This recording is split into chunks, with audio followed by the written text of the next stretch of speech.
Let's make a wedding cake. 4 days before the event starts, I bake my cakes. 3 days before the event starts, I layer all of my cakes together with their frosting and fillings, and then I put them in the fridge overnight so that they can get nice and firm for me to really work with. On day 3, or the night before the wedding, I assemble my cakes. Here I have my cake on a turntable, then on its base, and I'm also inserting wooden dowels. These smaller dowels placed all around the outside of the cake are what's going to hold up the other layers.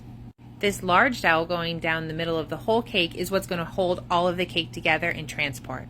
In between each layer of cake, I also insert straws to act as my dowels for the next tier coming on top of it. Before I even make my cakes, I make a small incision on the bottom of the cardboard. That way when it's time to dowel them, they just slip right on. Not every cake is delivered completely assembled. Some cakes get assembled on site. It really depends on your design, your catering team, and what works for the day. Any cake that's going in transport, however, fully assembled, I do like this long dowel because it keeps all of the cakes completely together, which is going to prevent your buttercream from cracking. It also leaves a little room for somebody to hold the top of the cake without actually touching the cake as they bring the cake into the venue. And then once on site, you can use shears to cut that top piece off.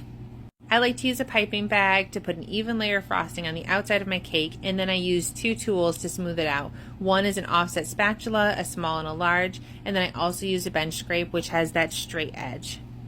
Frosting and decorating cake after it's assembled is just a matter of preference.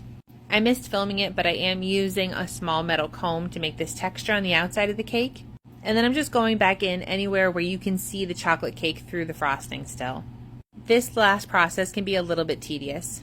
For me, when a cake is doweled, that means that I'm not going to be going to the wedding. And someone else on site, like the florist, is going to be doing the flowers. So unfortunately, this is the last time I'm going to see the cake.